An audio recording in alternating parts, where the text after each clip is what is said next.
nongeye kubasuhuza kandi mbaha ikaze bakuzi ba UNP Entertainment. Uyu munsi tugiye kuganira ku ngingo ikomeye cyane. Tugiye kureba hamwe ibintu bishobora gutuma abantu bagusuzugura, ibintu bishobora gutuma abantu bagutesha agaciro, ndetse bakagufata nk'aho ntacyo umaze mu bandi. Ibi ngibi ndetse bishobora no gutuma utekereza ikintu ushobora kubukora cyangwa se ikintu wabukora gituma abandi bakwitwaraho uko bakwitwaraho, bakagusuzugura cyangwa se bakagufata uko utari mu bandi. Tugiye kureba hamwe impamvu 10 zituma abantu bagufata uko utari cyangwa se bakagusuzugura, ndetse hanyuma yaho turaza kurebera hamwe n'icyo wakora kugira ngo abantu batagusuzugura uko biboneye. Urabona UNP Entertainment, urakoze subscribe, ukanlike, share na comment kugira ngo ibiganiro nk'ibi tuzajya biguca, kandi hari ibiganiro nyaboneka tugenda tumenyeramo ibintu byinshi bigiye bitandukanye mu buzima bwa buri munsi. Impamvu ya mbere ituma abantu bagusuzugura cyangwa se bakagufata uko utari: kwitakariza icyizere. Impamvu ya mbere ni ukwitakariza icyizere. Umuntu utizera burya n'abandi naho bahera bamwizera. Niba bivuga nabi ndetse niba witinya ugatinya kuvuga mu ruhame, niba wumva ko ntacyo ushoboye, abandi bazakurusha kugutakariza icyizere. Mu gihe wowe ushobora kumva ko icyizere watakaje ari gikeya cyane, abandi bari ku ruhande bagenzi bawe bazagutakariza icyizere byikubye inshuro nyinshi kuruta uko wowe wakitakarije. Impamvu ya kabiri abantu bazagutakariza icyizere cyangwa se bazagusuzugura bakagufata uko utari: guhora wemera ibyo abandi bavuga ku buryo nta mwanya wowe ugira cyangwa se nta mwanya ufata wowe w'ijambo, ugahora gusa wemera ibyo abandi bavuga. Niba udashobora kugira icyo uvuga ngo wihagarareho, cyangwa se bakubwira igitekerezo kugihakana cyangwa se kugitekerezaho bikakugora, ugahitamo guceceka. Igihe cyose ucecetse wigaragaza nk'udafite ibitekerezo cyangwa se nk'udafite icyo kongera ku byo bavuze. Ibyo ngibyo nabyo bishobora gutuma rero abantu bagusuzugura, nyamara bakagufata nk'aho nta bitekerezo ugira kubera ko igihe cyose wemera iby'abandi. Ikintu cya gatatu kizatuma abantu bagusuzugura: kutamenya guhakana. Umuntu udashobora kuvuga ngo oya ku bintu atifuza cyangwa se ku bintu adashaka, aba yihindura imbata y'abandi. Bakamubwira ibyo atishimiye, ariko kubera ko nta kundi yabigira, kubera ko buri gihe aba yumva ko agomba kwemera, akemera ibyo abandi bavuze, hanyuma bakumva ko nta gitekerezo agomba gutanga, bakumva ko ibyo bazavuga byose uzabyemera. Bikaba impamvu yo gutuma bagusuzugura, bakagufata uko utari, kandi nyamara hari ukundi wari kubigenza, kubera ko ibyo udashaka nyine ntabwo ubishaka. Uba ugomba guhakana kugira ngo abantu batagusuzugura, ariko iyo ugiye ibintu byose bavuze ugiye ubyemera, ukabyemera rwose, baragusuzugura. Ikintu cya kane gituma abantu babasuzugura cyangwa se abantu bazagusuzugura: kwishyira hasi no kwivugaho nabi. Hari abantu bakunda kwishyira hasi cyangwa se bakisebya mu bandi. Urugero, umuntu ashobora kuvuga akavuga ngo ngende umuntu w'intambwe nkeya, abandi bose barandusha, cyangwa se abandi bagenda kundusha, bihuta kundusha. Ugasanga abo uri kubibwira wenda uri kugira ngo akugire impuhwe, ariko nyamara ni abantu bahita bagufata nk'umuntu uri fake cyane, bakagufata nk'umuntu w'intege nkeya. Ibyo ngibyo bikaba byakuviramo gutuma bagusuzugura ndetse bakanaguseka. Impamvu ya gatanu izatuma abantu bagusuzugura: guhora usaba ntacyo utanga. Igihe cyose usanga uri gusaba ntacyo utanga, icyo kintu niba uzi ko uhora usaba ikintu ariko wowe nta kintu kikuva mu ntoki, menya ko bagusuzugura. Umuntu uhora usaba ubufasha, utagira icyo yigezaho cyangwa se utagira icyo afasha abandi, wowe ufata gusa iby'abandi, agafata abandi nk'abantu bo kumutabara gusa igihe cyose, icyo gihe aba agenda yisubiza inyuma, kandi nyamara ari ubyitera kubera guhora asaba cyangwa se kubera guhora ateze amaboko kandi we ntacyo atanga. Ikintu cya gatandatu kizatuma abantu bagusuzugura: kutamenya uburenganzira bwawe. Niba utazi ibyo wemerewe, aho utemerewe kujya cyangwa se kugera, ibyo nabyo bizatuma abantu batakugirira icyizere cyangwa se bagufate nk'umuntu utari seriye mu bintu uba urimo cyangwa se mu bintu ukora.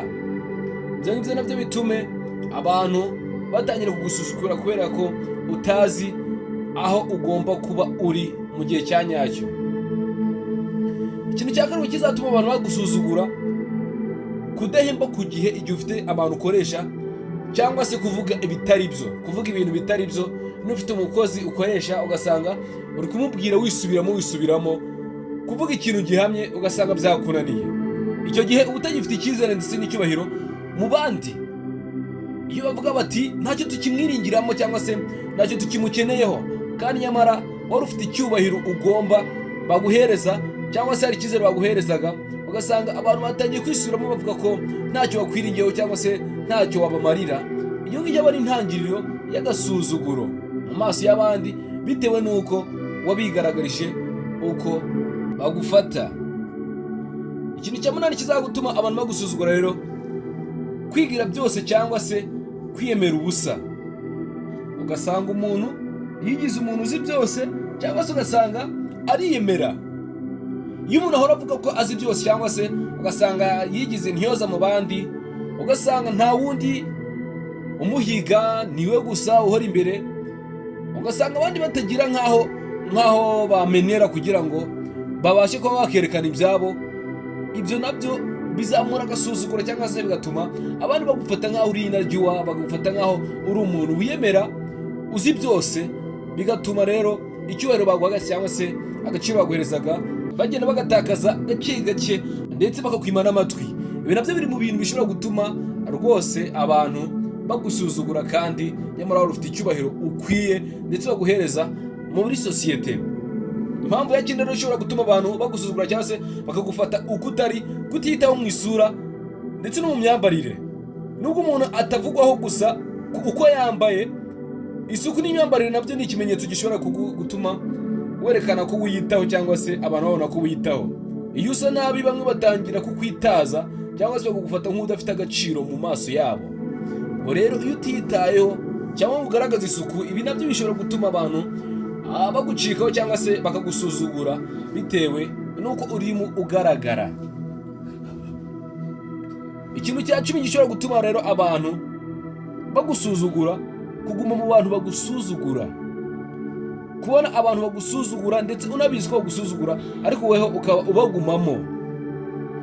Iyo uhangana n'abantu bagusuzugura, aho kubireka ngo wigendere gusa, ugasanga uracyabarimo, uracyabagendera iruhande, nta kabuza bazagusuzugura. Niba ufite abantu bagusuzugura cyangwa se ubizi neza ko abantu bagusuzugura, icyiza nuko wakigendera ukabavamo, ukabasigira amahoro yabo, aho kugira ngo bakomeze bagusuzugure ndetse bagufate nk'uko utari. Rero icyiza icyo wakora nuko abo bantu uba ukibona ko bagusuzugura cyangwa se bagufata uko utari, icyiza nuko bujya ngo wabareka ukabasiga bonyine, ukagenda ukagwana nuko wakiyubaka neza, noneho ukagarura icyizere watakaje cyangwa se ukareka ko agasuzugura bagusuzugura kagenda kakakuvaho burundu. Dore ibintu uzakora kugira ngo rero icyubahiro wari ufite cyongere kigaruke mu gihe cyaba cyaragiye. Tangira wiyubahe wowe ubwawe. Ikintu cyane uzakora kugira ngo icya cyubahiro wari ufite cyangwa se wari usanganywe cyongere kigaruke, tangira wiyubahe wowe ubwawe. Birashoboka ko nta muntu uzaguhereza icyubahiro wowe ubwawe utabanje kukihereza mbere. Menya ko uri umuntu ufite agaciro, ko hari icyo ushoboye ndetse ko uri umuntu nk'abandi. Ibi ngibi bizatuma wowe ubwawe wiyubaha ndetse n'abandi babonereho bakubahe. Ikintu cyo kabiri uzakora kugira ngo babantu bagusuzuguye bongere bakubahe cyangwa se icyubahiro watakaje cyongere kigaruke, tangira ugire ijambo ndetse wige no guhakana. Iyo udashaka ikintu cyangwa se iyo udashaka ikintu ukavuga ngo oya, iryo ni ijambo ryoroshye kuvuga ndetse kandi ryumvikana. Iyo umuntu avuze ngo oya ntibivuze ko arakaye cyangwa se asuzuguye, ahubwo ni uko aba avuze ibintu ukabyumva.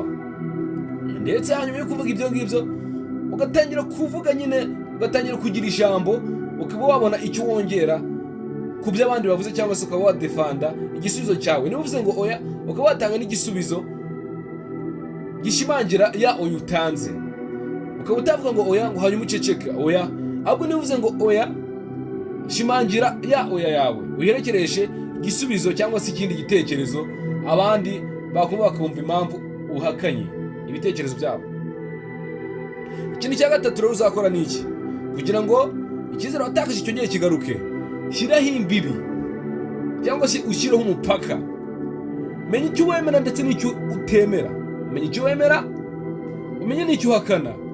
Hari abantu bakwica mu mutwe ugasanga bakugira nk'aho bashikiye ibitekerezo byawe cyangwa se bakugira nk'aho ibitekerezo byawe babifashe, ariko iyo bagusanga ugira umurongo muzima cyangwa se iyo bagusanga ugira gahunda, ibyo ngibyo ntabwo bashobora kubikora rwose. Bivuze ngo iyo utangiye gushyira umupaka ku bintu byawe cyangwa se ugashyiraho imbibi, abantu rwose batangira kugutinya cyangwa se bagatangira kuguhereza icyubahiro waba waratakaje. Ikintu cya kane uzakora ni iki? Menya imbaraga zawe ndetse umenye n'intege nke zawe. Niba uzi icyo ushoboye, ntawe uzagukandagira. Ndetse menya aho wacitse intege cyangwa se menya aho ugira intege nkeya. Niba ari ugusoma wongere usome, niba ari ukwiga wongere wige, kugira ngo wiyungure ubundi bumenyi.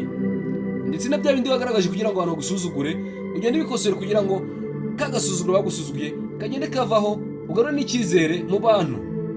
Ikintu cya gatanu uzakora kugira ngo icyizere cyawe cyongere kigaruke, agasuzuguro kakuveho burundu. Vana abantu ba negatifu mu buzima bwawe cyangwa se uvana abantu bo kuguca intege mu buzima bwawe. Ntukagumane n'abantu bagusuzugura, bagusebya, bagutera ipfunwe cyangwa se batakwishimira. Shaka izindi nshuti hamwe nabo mubana cyangwa se nabo ubona bashobora kuguhereza agaciro, aho kugira ngo ugumane n'abantu bagusuzugura, bakubeshya, bagutesha agaciro. Ibyiza ni uko washaka izindi nshuti. Ahantu hose hari inshuti. Shaka izindi nshuti, abantu batagufitiye umumaro ubavana mu buzima bwawe, kugira ngo agaciro waba waratakaje cyangwa se icyizere waba watakaje wongere ukigarure.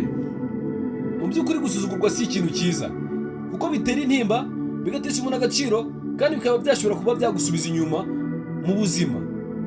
Ariko kandi igihe cyose utangiye kwiyubaha, n'abandi bazaza bakubaha nk'uko wiyubaha. Icyubahiro si ibintu bisabirwa, ahubwo ni ibintu umuntu akorera ndetse akabyubaka kugira ngo bibe bikomeye. Niba bakubashye, bakubahe neza, kubera ko uba warabivunikiye ndetse ukabikorera. Iyo ugira icyizere cyangwa se iyo wowe wigirira icyizere, bituma n'abandi bakugirira icyizere, bityo rero ugatangira kubahwa mu bandi. Tangira noneho ahangaha urebe niba hari ibyo ugomba guhindura cyangwa se niba hari byinshi ugomba gukurikirana kugira ngo ubashe kuba wagarura icyizere waba waratakarijwe cyangwa se ubashe kuba wagarura agaciro waba waratakaje. Kandi rero niba nta kibazo ufite, hakaba hari inkingi waba warubatse, komereza aho ngaho, ufate uwo mugozi n'uwurekure kugira ngo icyizere wubatse cyangwa se icyizere washyize mu bantu ukomeze ugifate, ugikomeze, kugira ngo utazagera igihe abantu bagusuzugura. Kuko nyamuneka gusuzugurwa birababaza ndetse bigashengura n'umutima, bikaba byagutera intimba, ugasanga uhorana ipfunwe mu buzima bwawe. Rero icyiza ni uko wakora ibintu bishobora gutuma icyizere cyawe kigumaho, agaciro kawe kagumaho, ndetse n'abantu bagusuzugura bakaba bakujya kure. Bari kumwe na NP Entertainment, bakaba kuzi subscribe, kandi like, share na comment kugira ngo ibiganiro nk'ibi tuzajye bigucika, kandi ibiganiro tugende tumenyenamo ibintu byinshi bigiye bitandukanye mu buzima bwa buri munsi. Ibintu nk'ibi nakagaruka, ciao ciao, murakoze cyane.